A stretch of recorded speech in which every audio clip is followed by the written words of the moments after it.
we're looking at dominance matrix. So dominant matrix is still a binary matrix that has only ones and zeros, and it's also a square matrix, so same rows, same columns.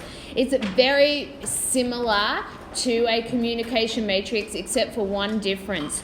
With a dominance matrix, you're going to see that you have that it can only go one way in a scenario. So it means that, you know, say for example, they said here in this tennis tournament, they've said that they've got here the players. So when you see it like that and the arrow's going that way, so B is dominant over A. So B won against the match against A. So when you're setting up your matrix, so let's set up our dominance matrix, and this is called our one-step dominance matrix. So we're just going to call it a D. So you're going to have it's a square. So I've got A, B, C, D, E in this scenario. So I'll pop that in C, D, and E. And I'm going to go through and be careful. So if I go, so A is not going to play themselves, but A did not beat B, so that's a 0 because it doesn't go that way. If I look, A actually, A beat C and beat D. Okay, so I would see a 1 and a 1 there and a 0 here. Okay, so then if we go through B, if we look to see who B beat, it beat A, it beat C, and beat E. So what did I say? A, C, and E. So there'll be zeros elsewhere. Just doing it in colours so you can see it, what I'm doing. So, and then if I look at C, C beat D, and I think that was it. So the rest would be zeros along there. Where are we up to? We're up to D. So D beat B only, I think. I'm going to rub a bit of this out so I can see. Sorry. So D only beat B by the looks of it. So D beat B, 0, 0, 0, 0. Sorry, did he beat someone else? Shh. Boys, and E beat D and A. So, and C, yes. C and D and 0 and 0. Alright, so hopefully we got this thing. So this is one-step dominance. So in the scenarios, it's going to be, if you're playing a tournament, you literally beat that person. We'll move on to two-step dominance in a minute, and you'll see that two-step dominance means I can, like say A can beat, if we look here, A beats D. Now because D beats B, you could say A has a two-step dominance over B. So it's when you can beat a player that beats someone else, and that's sort of what two-step dominance is. But we find it exactly the same way by squaring the first. But just to note, what you should notice, say if we look at between, if we look at between A and B, you can see B1, so you can see when A's got a 0 between A and B, and then if you go between B and A, there's a 1. So in a dominance matrix, first step, that's the pairing should always be like that. Between two letters, there should be one has a 1 and one has a 0. Otherwise, because that's the difference between communication. When it's communication, you'd see a 1 between both of them. Yeah, a 1 and a 1, all right? So let's look at doing the dominance, two-step dominance. So you can see we're squaring that one step. Okay, so when you square the one-step dominance matrix, this ends up being, this is two-step dominance. Okay, so you need to be careful when you're doing the questions because they need to, often they'll say when they're determining a winner, they're going to say 1 and 2 steps. So remember, this word will be represented as and. So you have to be careful when they ask you. Are they asking you the winner is just 1 step or are they asking you, is the winner determined by 1 and 2 step? Generally, it's 1 and 2 steps, so that's when you would add them together. And you do the same as like what we did with communication. You add these up along here once we've added them together, and you see that A was 4, B, C, D, E. So the winner in this competition was, was B, yeah, with 9, and so on. And then you'd have second is E and things like that. So that's how you can determine. Okay, with this one, so we've got 4 people who decide, we're in a committee, and they're saying that from previous experience, A influences B and D, B influences the decision of C, and so on. And so they're all there, and then they've said they've drawn it up in this network diagram. So just remember, this is a network diagram. When they give it to you with the arrows and the dots, that's a network diagram. So if I'm asked, it says use the graph to construct a dominance matrix. So I'm going to construct this dominance matrix. So I have A, B, C, and D. And I'm going to have A, B, C, and D. And I'm popping it along there. All right, so A is influential over B and D. So I'll put a 1 and a 1. B is influential over C only, so I'll put a 1. C is influential over, who's C? No one. So if you look, it'll have zeros across. And D is influential over B only. So there we go. Oh, and C, sorry, beg your pardon. So here we go with... We've got our D, our 1-step dominance. So because they're influential, this is a dominance scenario. So down here, I've typed in the dominance into the calculator. So I quickly put that up. Now, if you have a look here in the question, it says use a graph to construct a dominance matrix and then take into account both 1 and 2 step. So when they say that, that means I'm adding D and D squared together.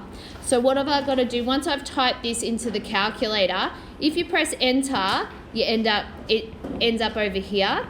I've copied that and then I've squared it. So this one down here is D2. So this is D squared. So then once I've done then, just go copy them with your calculator. You don't have to keep typing it up, just press up and then you paste that one there, paste D squared here, and then I've got my answer. So remember, this is A, B, C, and D. Now if we go along and we add them up, we get A equals 4, B equals 1, C is 0, and D is 3. So who is the dominant person? Most influential person in this little committee is A. So the influential person, most influential person is A. Okay. In this question 8, now this is question 8 in the exam, so this is near the end of the unit. It may take a little while longer, and you should be expecting that than your first question. So let's have a look. The matrix below shows the result of each match between teams A, B, and C in a bowling tournament. Each team played each other once, and there are no draws. So winner and loser. So what they've set up here in the question, this is a dominance matrix that they've done there.